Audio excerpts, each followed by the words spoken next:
Welcome back to my channel Tech Stack it IT job প্রিপারেশনের পক্ষ থেকে সবাইকে আবারও স্বাগতম জানাচ্ছি ডিজিটাল ইলেকট্রনিক্সের লেসন নাম্বার 7-এ। আজকে আমি কথা বলবো বাইনারি সাবট্রাকশন নিয়ে।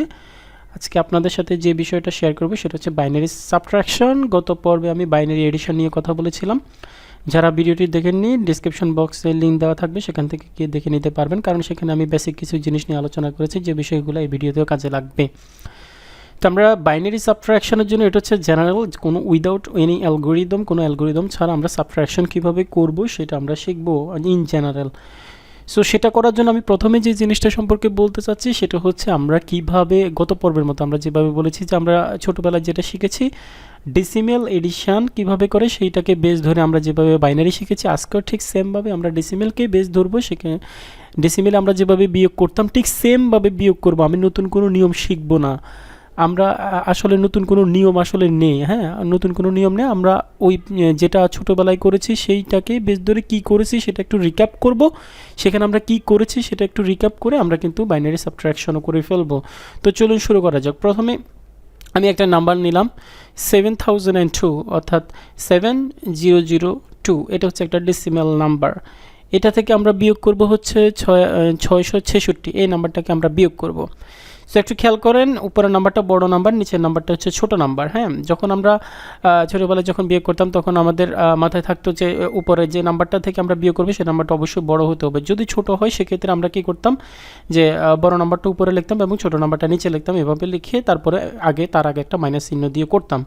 তো এটা খেয়াল রাখবেন, এই পদ্ধতিতে আপনি যখন বিয়োগ করবেন তখন অবশ্যই উপরে বড় নাম্বার থাকতে হয়, তাই তো? এটা আমরা জানি। সো ছোটো নাম্বারের ক্ষেত্রে কম্পিউটার কিভাবে কাজ করে সেটা বোঝানোর জন্য আমাকে অন্য একটি অ্যালগোরিদম আছে আমাদের কম্পিউটার সায়েন্সে, সেটা নিয়ে আমরা পরবর্তী টিউটোরিয়ালগুলোতে আলোচনা করব। তো সেদিকে না গিয়ে ইন জেনারেল কীভাবে আমরা একটা নাম্বার থেকে বিয়োগ করব সেটাতে আসি। তো 7002 থেকে যদি 6666 নাম্বারটা বিয়োগ করি তাহলে ঘটনাটা কী হয় দেখি একটু। দেখেন, একটু খেয়াল করেন, প্রথমে যেই আমরা রাইট পাশ থেকে বিয়োগ করি সাধারণত, বা যোগ করি, যা কিছু করি রাইট পাশ থেকে করি। তো এখানে দেখেন 2 আছে, 2 এবং 6, নিচে আছে 6। 2 সংখ্যাটা কি 6 থেকে কি ছোট, তাই না? তাহলে আমাকে কি করতে হবে? এটাকে বড় করতে হবে। এটা খুবই গরিব, এটাকে বড় লোক বানাইতে হবে। তো বড় লোক বানাইতে হলে আমাকে কি করতে হবে? বড় লোকের হেল্প নিতে হবে। যে ধনী, যার কাছে অনেক আছে, তার কাছ থেকে তো আমাকে সাহায্যটা নিতে হবে। তো তার কাছ থেকে সাহায্য নিলে আমি পরবর্তী ঘর থেকে সাহায্য নেওয়ার চেষ্টা করবো, যে পরবর্তী আমার কাছাকাছি আমার আত্মীয় স্বজনের মধ্যে কী আছে আমি সেটা একটু দেখবো। দেখেন, একটু খেয়াল করেন, আমার আত্মীয় স্বজনের মধ্যে উনি আমার থেকে আরও গরিব। ওনার হচ্ছে শূন্য টাকা, যদি ধরেন 0 টাকা আছে, তার কাছ থেকে আমি ধান নিতে পারছি না। সে কি করবে? তার পাশের জন কে আছে, তার কাছ থেকে ধান নেওয়ার চেষ্টা করবে। সেখানেও পারতেছে না, সেখানে হচ্ছে যে 0, তাই না? এখানেও সম্ভব হচ্ছে না। তাহলে সে কি করবে? তার পাশের জনের কাছ থেকে ধার চাইবে। এভাবে কারো না কাছ থেকে সে ধার পাবে। তো শেষ পর্যন্ত দেখা গেছে যে এই সংখ্যাটা থেকে সে ধার পাচ্ছে। এখন দেখেন, এখানে আছে 7। আমি যখন কারো কাছ থেকে ধার নিব, আমি সেই বড় লোক, খেয়াল করেন, সে কিন্তু বড় লোক, তার কিন্তু 7, সে বড় লোক। তো তার কাছ থেকে যখন আমি ধার নিব, তার কাছ থেকে কমবে কত? 1 কমবে। সে বড় লোক, তার 1 টাকা সমান আমার 10 টাকা হবে। কেন 10 টাকা হবে? কারণ এটা একটা ডেসিমেল নাম্বার সিস্টেম, যার বেজ হচ্ছে 10। ডেসিমেল নাম্বার সিস্টেমের বেজ কত? 10। এই জন্য তার 1 টাকা সমান আমার 10 টাকা। আমি তার কাছ থেকে ধার নিচ্ছি, তার কাছ থেকে নিলাম আসলে 1 টাকা, কিন্তু আমার কাছে এখন হয়ে গেল কত? 10 টাকা। খেয়াল করেন, তার কাছ থেকে নিব 1 টাকা, হলো আমার 10 টাকা। তাহলে এখানে 10। এখন এর কাছে 10 টাকা আসলো, এর কাছে 10 টাকা আসার পরে এই লোকে তো এর কাছে ধার চাইছিল, তাহলে এ কী করবে? আবার এর 1 টাকা দিবে। এর কাছে 10 টাকা আছে, 1 টাকা দিলে এর কাছে 9 টাকা হয়ে গেছে। খেয়াল করেন, এখানে 9 টাকা। আর এর কাছে দেখেন, খেয়াল করেন কত টাকা? 10 টাকা। তাহলে এই এখন বড় লোক হয়ে গেছে। যে গরিব ছিল তার কাছে এখন কি হয়ে গেছে? 10 টাকা হয়ে গেছে। এখন সে তার কাছে আসলে প্রকৃতপক্ষে ধার চাইছে তার কাছে চলে যাবে। তাহলে দেখেন, এখান থেকে 10 টাকা ছিল, তার থেকে 1 টাকা ধার দিয়ে দিল, এর কাছে চলে আসছে 10 টাকা। তাহলে এর 10 টাকা, এখান থেকে যে 1 টাকা ধার নিয়ে 10 টাকা হয়ে গেল, সেই 10 টাকা প্লাস তার 2 টাকা মিলে হয়ে গেল 12 টাকা। তাহলে সে অলরেডি বড় লোক হয়ে গেছে। আর এর কাছ থেকে যখন 1 টাকা দিয়ে দিল তাকে, তাহলে তার কাছ থেকে 9 টাকা হয়ে গেল। এখন খেয়াল করেন, এর কাছে কিন্তু 0 টাকা আর নেই, এর কাছে আছে 9 টাকা, এর কাছেও 0 টাকা নেই, এর কাছে আছে 9 টাকা। খেয়াল করেন, এই জিনিসটাই যদি আপনি ভালো করে বুঝেন তাহলে বাইনারি না, যে কোনো পদ্ধতিতে আপনি বিয়োগ করতে পারবেন। ডেসিমেলে কারো কাছ থেকে 1 টাকা নেওয়া মানে আপনি তার 1 টাকা সমান আপনার 10 টাকা। বাইনারিতে তার কাছ থেকে 1 টাকা নেওয়া মানে হচ্ছে যে 2 টাকা। অক্টালে তার কাছ থেকে 1 টাকা নেওয়া মানে হচ্ছে 8 টাকা। যেহেতু তার বেজের উপরে ডিপেন্ড করতেছে তা 1 টাকা সমান কত টাকা হবে। সো এখানে হচ্ছে 12 টাকা। তাহলে 12 থেকে আমরা যদি 6 বিয়োগ করি, তাহলে কত হবে 12 বিয়োগ 6 6, ঠিক আছে। এখন এখানে এ ঘরে কত আছে 9 আছে, 9 থেকে যদি আমরা 6 বিয়োগ করি তাহলে 3, 9 থেকে যদি আমরা 6 বিয়োগ করি তাহলে 3, আর এখানে কত ছিল 1 টাকা তো ধার দিয়ে দিছি, এখানে ছিল 6 টাকা, এখানে 6 টাকা বসছে, ঠিক আছে। তাহলে এখান থেকে আমরা এই লেখাটা যদি একটু সামারাইজ করি তাহলে আমরা এখান থেকে কি শিখলাম, ডেসিমেল সাবট্রাকশন থেকে আমরা কি শিখলাম, সেটা দুইটা জিনিস আমরা শিখলাম এখান থেকে, দুইটা জিনিস আমরা লার্ন করলাম। এই দুইটা জিনিসই কিন্তু আপনার যে কোনো সংখ্যা পদ্ধতিতে বিয়োগে কাজে লাগবে। 1 নম্বর জিনিসটা কি আমরা শিখলাম, সেটা হচ্ছে যার কাছ থেকে ধার নিব তার কাছ থেকে কমাতে হবে 1, কারণ সে বড় লোক, তার 1 টাকা সমান আমার 10 টাকা হবে যেহেতু ডেসিমেল। আর বাইনারিতে হলে তার 1 টাকা সমান আমার 2 টাকা হবে, অক্টালে হলে তার 1 টাকা সমান আমার 8 টাকা হবে, আমি 8 যোগ করব। তাহলে যার কাছ থেকে ধার নিব তার কাছ থেকে কমাতে হবে কত 1, ঠিক আছে, নাম্বার 1 পয়েন্ট। নাম্বার 2 পয়েন্ট হবে যে ধার নিবে, হ্যাঁ আমি ধার নিতেছি, তার সাথে যোগ হবে 10, যেহেতু ডেসিমেলের বেজ হচ্ছে 10। আর যদি বাইনারি বিয়োগ হয় সেক্ষেত্রে কত হবে, তার বেজ হবে 2, যেহেতু বেজ 2 তাহলে আমি আমার সাথে যোগ করব হচ্ছে 2। তাহলে দুইটা জিনিস, যার কাছ থেকে ধার নিব তার কাছ থেকে কমাতে হবে 1, যে ধার নিবে তার সাথে যোগ করতে হবে 10 অথবা 2 অথবা 8, যেটা আমার যে নাম্বার সিস্টেমে আমি বিয়োগটা করব সেই নাম্বার সিস্টেমের বেজের উপরে ডিপেন্ড করবে। কিন্তু যার কাছ থেকে ধার নিব এটা অলওয়েজ 1 কমবে, সেটা ডেসিমেল হোক, সেটা বাইনারি হোক, সেটা অক্টাল হোক অথবা হেক্সাডেসিমেল হোক, যেটাই হোক না কেন। তাহলে এই দুইটা পয়েন্ট একটু মনে রাখেন, এই দুইটা পয়েন্ট ইউজ করে আমরা এখন বাইনারি সাবট্রাকশনে চলে যাব। তো বাইনারি সাবট্রাকশনের জন্য আমি এখানে দেখেন একটা উদাহরণ নিয়েছি, খেয়াল করেন। আমার প্রথম নাম্বারটা হচ্ছে 110 আর 101, ঠিক আছে। এটা হচ্ছে কত 42, যদি আমরা 8421 দিয়ে হিসাব করি তাহলে 421, তাই না। তাহলে হচ্ছে 6 কত 5, 6 - 5 1 হওয়ার কথা, দেখি কিভাবে 1 আসে কিনা। তাহলে প্রথমে দেখেন এখানে আছে 0, তাহলে 0 আমরা বাইনারিতে বিয়োগ করছি, এটা মনে রাখার কোনো দরকার নেই। হ্যাঁ, আপনি যেটা জানেন সেটাই, ডেসিমেল, আমরা ডেসিমেল বিয়োগ করব, ঠিক আছে। তো দেখেন এখানে আছে 0 থেকে 1 বিয়োগ করা কি আসলে যায় না, কারণ 0 হচ্ছে ছোট, তাই না। তো 0 থেকে এটা যেহেতু ছোট, গরিব, তাহলে এটাকে বড় লোক করতে হবে। তাহলে বড় লোক করতে হলে তার পাশের জন থেকে দেখি 2-1 টাকা ধার নিতে পারে কিনা। তাহলে তার কাছ থেকে আমি কত ধার নিব, 1 টাকা ধার নিব, সবসময় 1 টাকা। আমি ওই যে 2টা পয়েন্টের কথা বলেছি, প্রথম পয়েন্টটা 1 টাকা ধার নিব তার কাছ থেকে, তার কাছে আসে 1 টাকা। তাহলে তার কাছ থেকে যদি আমি 1 টাকা ধার নিই তাহলে আমার কাছ থেকে আমি যোগ করব কত, তার 1 টাকা সমান আমার 2 টাকা হবে, যেহেতু এটা বাইনারি সাবট্রাকশন। বাইনারি এর বেস যেহেতু 2, তাহলে তার 1 টাকা সমান আমার 2 টাকা, ওই যে 2 নম্বর পয়েন্ট আমি যেখানে বলেছিলাম সেটা। তাহলে তার কাছ থেকে কমবে কত, তার কাছ থেকে 1 কমবে, তাহলে তার কাছে আসে 1 টাকা, কমলো 1 টাকা, হয়ে গেল কত, তার 0 টাকা হয়ে গেল। এবং তার কাছ থেকে আমি 1 টাকা নিয়ে আমার কয় টাকা হয়ে গেল, 2 টাকা, ঠিক আছে। তার 1 টাকা সমান আমার 2 টাকা, সে বড় লোক তো এই কারণে তার 1 টাকা সমান আমি 2 টাকা পাই, হ্যাঁ, বাঙালি 2 টাকা পাই। সো এই 2 এখন হচ্ছে কত, 0 আর নাই, এখন কত 2, তাহলে 2 থেকে 1 বিয়োগ করলে কত 1, হ্যাঁ। আর এই ঘরটাতে এখন কত আছে, এই ঘরটাতে দেখেন এখন 0 আছে, আমি 1 টাকা তার কাছ থেকে ধার নিয়ে গেছে, তাহলে এখন 0 আছে। তাহলে 0 থেকে এখন 0 যদি আমরা বিয়োগ করি তাহলে 0ই হয়। আর এখানে কত আছে 1 থেকে 1 বিয়োগ করলে কত হয় 0। তাহলে দেখেন আমি কিন্তু ডেসিমেল বিয়োগ করছি, কিন্তু আলটিমেটলি আমার কি হচ্ছে, বাইনারি সাবট্রাকশনটা হয়ে যাচ্ছে। তাহলে আমাকে কি জিনিস মনে রাখতে হবে, 2টা পয়েন্ট। তাহলে লেখা দুইটাকে আমরা যদি আগের মতো করে যদি সামারাইজ করি, যে তাহলে বাইনারি সাবট্রাকশনের ক্ষেত্রেও ওই একই পয়েন্ট, 2টা পয়েন্ট আমরা যদি একটু মনে করার চেষ্টা করি, কি বলছিলাম, যে যার কাছ থেকে ধার নিব তার কাছ থেকে কমাতে হবে 1, সেটা যেই নাম্বার সিস্টেমে হোক না কেন, বাইনারি হোক, অক্টাল হোক, হেক্সাডেসিমাল হোক, যে নাম্বার সিস্টেমে হোক না কেন, তার কাছ থেকে কমাবো আমি 1, কারণ সে বড় লোক, তার কাছ থেকে বেশি টাকা নেওয়া যাবে না। তার কাছ থেকে আমি নিব 1 টাকা, কিন্তু তার 1 টাকা সমান কিন্তু অনেক টাকা হয়। ডেসিমেলে হলে 10 টাকা হয়, বাইনারিতে হলে 2 টাকা হয়, অক্টালে হলে 8 টাকা হয়।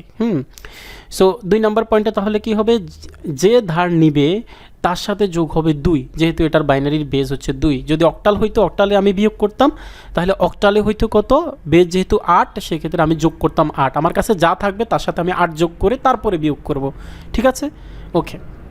এই হচ্ছে 2টা নিয়ম। এই 2টা নিয়ম যদি আপনারা জানেন, শুধু রিক্যাপ করলাম, এই 2টা জিনিস যদি আপনাদের মনে থাকে, আপনি সারা জীবন আপনার কোনো বাইনারি কোনো রুল শেখা লাগবে না, অক্টালের কোনো রুল শেখা লাগবে না, অন্য কোনো নাম্বার সিস্টেমের কোনো রুল শেখা লাগবে না, একই সিস্টেমে সব করতে পারবেন। তো আমি এটা যদি বুঝে থাকেন, আমি 2টা তাহলে এক্সাম্পল করব। আমি যদি জিনিসগুলো যদি সামারাইজ করে, আপনারা যেটাকে মুখস্থ করেন, যে 0 থেকে 0 বিয়োগ করলে 0, 0 থেকে 1 বিয়োগ করলে 1, বড় 1, ওই যে ধার নিলাম 1, হ্যাঁ, 1 থেকে যদি 0 বিয়োগ করে 1 হয়, 1 থেকে 1 বিয়োগ করলে 0 হয়। এই ধরনের সূত্র আননেসেসারি আমার মনে হয় যে এই মনে রাখার কোনো দরকার নেই, ব্রেনের যে জায়গা সেটা নষ্ট করার কোনো প্রয়োজন নেই। তবে জানার ক্ষেত্রে জেনে রাখবেন যে এরকম কিছু সূত্র আছে যে 0 থেকে 1 বিয়োগ করলে 1 হয়, বড় 1, ওই যেটা আমরা তখন শিখলাম যে এই তো 0 তো ছোট, তাহলে 1 ধার নিতে হবে, তাহলে 2 বিয়োগ 1 1 হয়, আর বড় 1, এই তো সিস্টেম এক এইটা। কিন্তু এভাবে সূত্র মনে রাখার দরকার নেই, ডিসিমেল বিয়োগ করবেন, শুধু ওই 2টা পয়েন্ট মনে রাখবেন। ওকে, তাহলে এক্সাম্পলে আমি আসি। এক্সাম্পলে এটা এখানে 2টা এক্সাম্পল নিয়েছি আমি। দেখেন উপরে একটা বাইনারি নাম্বার থেকে আরেকটা বাইনারি নাম্বার আমরা বিয়োগ করব। তো প্রথমেই দেখেন এই নাম্বারটা খেয়াল করুন, 11001 10101। তাহলে 1 থেকে 1 বিয়োগ করলে কত হয়? 0 হয়। আর 0 থেকে 0 বিয়োগ করলে কত হয়? 0 হয়। এখন আসেন 0 থেকে 1 বিয়োগ করবো। তাহলে এই 0 থেকে 1 এটা হচ্ছে ছোট, তাহলে ছোট থেকে তো বড় সংখ্যা বিয়োগ করা যায় না। তাহলে আমি একে একটু আমি যেহেতু গরিব, তাহলে বড় লোক করবো আমি। তার কার কাছ থেকে? যে বড় লোক আমার পাশে যে আছে, পাশে কে আছে? 1 আছে, তাহলে এর কাছ থেকে ধার নিব। তাহলে এর কাছ থেকে ধার নিলে আমার কত হবে? আমার কাছে আছে 0, আমি ধার নিব 1 টাকা, কিন্তু আমার কাছে হবে কত টাকা? 2 টাকা, যেহেতু বাইনারি বিয়োগ। তাহলে আমি নিতেছি 1 টাকা, 1 টাকা নেওয়ার ফলে এই লোকের কাছে এখন হয়ে যাবে 0 টাকা, আর আমার কাছে কত? 2 টাকা। 2 প্লাস 0 মানে 2, ঠিক আছে? তাহলে 2 মাইনাস 1, 2 থেকে 1 বিয়োগ করলে 1, সেই 1 লিখলাম। আর এখানে তার কাছ থেকে যেহেতু 1 টাকা আমি ধার নিয়ে গেছি, সেই কারণে তার হয়ে গেছে 0 টাকা। তাহলে 0 বিয়োগ 0, তাহলে 0, আর 1 বিয়োগ 1 0, এই হচ্ছে নিয়ম। তাহলে এই অনুসারে আমার আনসার আসতেছে এটা। তো এটাকে যদি আমরা বাইনারি থেকে যদি আমরা ডেসিমেলে একটু চিন্তা করি যে এই নাম্বারটা কত? এই নাম্বারটা হচ্ছে আসলে 25, এই নাম্বারটা হচ্ছে আসলে 21। সো 25 থেকে 21 যদি আমরা বিয়োগ করি, 4 হওয়ার কথা। দেখি তো এখানে এই যে সংখ্যাটা পেলাম এটা আসলে 4 কিনা। আমরা একটু হিসাব করি। আমরা ডেসিমেল থেকে বাইনারি থেকে কীভাবে ডেসিমেলে কনভার্সন করতে হয় সেটা আমরা শিখেছি। যদি না জানি, আমার ভিডিওতে লেকচার নাম্বার 1 2 3 4 দেওয়া আছে এই কনভার্সনগুলো, সেগুলো দেখে নেবেন। অথবা আমরা যদি একবার শর্টকাটে বলি যে 8421 দিয়ে আমরা হিসাব করি 16, 8421, এটা যদি হিসাব করি তাহলে 84, 4 এর ঘরে 1 আছে, তাহলে এটা হচ্ছে এই যে বাইনারি সংখ্যাটা আছে এটার ভ্যালু হচ্ছে 4। আমরা আরও একটা এক্সাম্পল দেখি একটু ক্লিয়ার করার জন্য। প্রথম একটা সংখ্যা আছে 10001, তারপরে 00111। এখান থেকে যদি আমরা আবার সেম পদ্ধতিতে আমরা যদি বিয়োগ করি, দেখেন 1 থেকে 1 বিয়োগ করলে কত হয়? 0 হয়। 0 থেকে 1 বিয়োগ করা যায় না, তাহলে আমি ধার নিব। তাহলে এর কাছ থেকে তো ধার নেওয়া যাচ্ছে না, হ্যাঁ, তাহলে তার পাশের ঘরে যাবো, এর কাছে যাবো, এর কাছেও ধার নেওয়া যাচ্ছে না, তাহলে তার পাশের ঘরে যাবো। আমরা বড় লোককে খুঁজবো, কার কাছে টাকা আছে? এর কাছে টাকা আছে।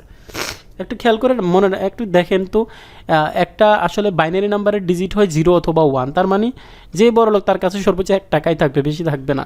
তাহলে এর কাছে 1 টাকা আছে, তাহলে এর কাছ থেকে যদি আমি ধার নিই, এই ঘরে কত যাবে? 2 টাকা যাবে, ঠিক আছে? আবার এ কী করবে? এর পাশের ঘরে তো ধার দিবে, তাই না? এর পাশের ঘরে ধার দিবে, তাহলে এর কাছে যখন ধার দিবে তখন এর কাছে কত যাবে? 2 টাকা যাবে। তাহলে এর টাকা কত হয়ে গেছে? 1 টাকা হয়ে গেছে। 1 টাকা নেওয়ার ফলে এর কাছে 2 টাকা ছিল, কিন্তু আবার একে দিয়ে দিছে, দিয়ে দেওয়ার পরে এর কাছে আবার 2 টাকা হয়েছে। 2 টাকার পরে আবার একে দিয়ে দিছে, তাহলে এর কাছে আবার 1 টাকা হয়ে গেছে। আলটিমেটলি সর্বশেষ এর কাছে 2 টাকা, আর এর কাছেও 1 টাকা আছে, এর কাছেও 1 টাকা আছে। জিনিসটা কি বুঝতে পারছেন কিনা? আমি আবার বলছি, এর কাছে আছে 1 টাকা। আমরা জানি যে যেহেতু বাইনারি, তাহলে এর কাছ থেকে 1 টাকা যদি আমি ধার নিই, এর কাছ থেকে কমবে 1 টাকা, কিন্তু এ লোক পাবে 2 টাকা। তাহলে 2 টাকা আছে এর কাছে, এখন একে ধার দিবে, যেহেতু আমার আলটিমেটলি ধার চাইছে, এইভাবে যাবে। তাহলে 2 টাকা থেকে এখানে 1 টাকা ধার দিয়ে দিছে, তাহলে এর কাছ থেকে কমবে কত? 1 টাকা। তাহলে এর কাছে এখন 1 টাকা রয়ে গেছে। তাহলে 1 টাকা দিলে এর কাছে হওয়ার কথা 2 টাকা, তাহলে 2 টাকা হইলো। কী করতেছে? এই 2 টাকা থেকে আবার 1 টাকা এরে ধার দিছে, এর 1 টাকা ধার দেওয়ার ফলে এর কাছে 2 টাকা হয়েছে, আর এর কাছে আছে কত? 1 টাকা। তাহলে এখন দেখেন, এখন তা এসে বিয়োগ করতে পারবে চাইলে, এখন তার কাছে টাকা আছে। তাহলে 2 টাকা থেকে যদি 1 টাকা বিয়োগ করি, তাহলে 1 টাকা, ঠিক আছে? আবার দেখেন এর কাছে আছে এখন কত? 1 টাকা। তাহলে 1 টাকা থেকে এর নিচে আছে 1 টাকা, তাহলে 1 থেকে 1 বিয়োগ করলে কত? 0 টাকা। আবার 1 থেকে 0 বিয়োগ করলে কত? 1 টাকা। আবার 0 থেকে এখান থেকে তা আমি ধার দিয়ে দিয়েছি, তাহলে তার কাছে আছে 0 টাকা। তাহলে 0 থেকে 0 বিয়োগ করলে 0 টাকা। তাহলে দেখেন আমি বিয়োগ করছি ডেসিমেল সিস্টেমে, কিন্তু আমার বাইনারি বিয়োগ হয়ে গেছে। শুধু আমাকে 2টা পয়েন্ট মনে রাখতে হবে।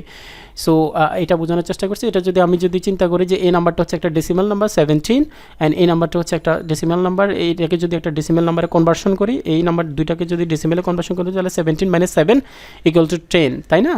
ডেসিমেলে 10। এখন দেখি যে আমি যে বাইনারি সাবট্রাকশনটা করলাম, সেখানে আমার 10 আসছে কিনা। তাহলে 1010 মানে হচ্ছে 10। 10 কীভাবে? আমরা যদি হিসাব করি 8421, তাহলে 8 এর ঘরে 1 আছে, আর কত? 2 এর ঘরে 1 আছে, তাহলে 8 আর 2 হয় কত? 10। সো আমাদের বিয়োগটা ঠিক আছে। সো এইভাবে আপনারা যদি বিয়োগগুলো করেন আশা করছি আপনাদের কখনো কোনো জিনিস মুখস্থ করতে হবে না। অনেকে অনেকভাবেই বোঝায় যে বড়টার নিচে সেটার সাথে যোগ করে তারপরে ওটার সাথে বিয়োগ করবেন, এটা করার দরকার নেই, কারণ আপনারা জানেন যেটা সেইটাই করবেন। আপনারা ছোটোবেলায় যেটা শিখছেন, আমরা ছোটোবেলায় যেটা শিখছি সেটাই করবেন, এর বেশি কিছু করার দরকার নয়। সো এই পর্যন্ত আজকের ভিডিও থাকছে। এখন অনেকেই যে কোশ্চেনটা আমাকে করতে পারেন বা কমেন্টে লিখতে পারেন সেটা হচ্ছে বড় নাম্বার থেকে ছোট নাম্বার বিয়োগ করতেছি, তাহলে ছোট নাম্বার থেকে বড় নাম্বার কিভাবে বিয়োগ করব। এখন আমাকে একটা প্রশ্নের উত্তর আপনারা বলবেন যে আমরা যখন ছোটোবেলায় যখন অঙ্ক করেছি, যখন ডেসিমেলে যখন অঙ্ক করতাম আমরা, তখন আমরা কি করতাম? হ্যাঁ, ইন জেনারেলে আমরা যেটা করতাম যে বলতাম যে আমরা ছোট নাম্বার থেকে বড় নাম্বার বিয়োগ করা যায় না, সেক্ষেত্রে আমরা কি করব, আমরা জিনিসটাকে যেটা বড় নাম্বার সেটা উপরে লিখব এবং ছোট নাম্বারটা নিচে লিখে বিয়োগ করে তার আগে একটা মাইনাস চিহ্ন দিয়ে দিব। ঠিক আছে, এটাই ছিল ওয়ে। এখন এখানেও ঠিক সেমভাবে করবেন, কিন্তু এইখানে যেহেতু আমাদের কম্পিউটার সায়েন্সের বা ম্যাথমেটিশিয়ান অনেক পরিবর্তন হয়েছে, এখানে কিছু অ্যালগোরিদম চলে এসেছে যেখানে আসলে কম্পিউটার কিন্তু এতগুলো অ্যালগোরিদম কিন্তু ফলো করে কিন্তু বিয়োগ করবে না বা যোগ করবে না। কম্পিউটার একটা জিনিসে করে, সেটা হচ্ছে সে যোগ করে কাজ করে।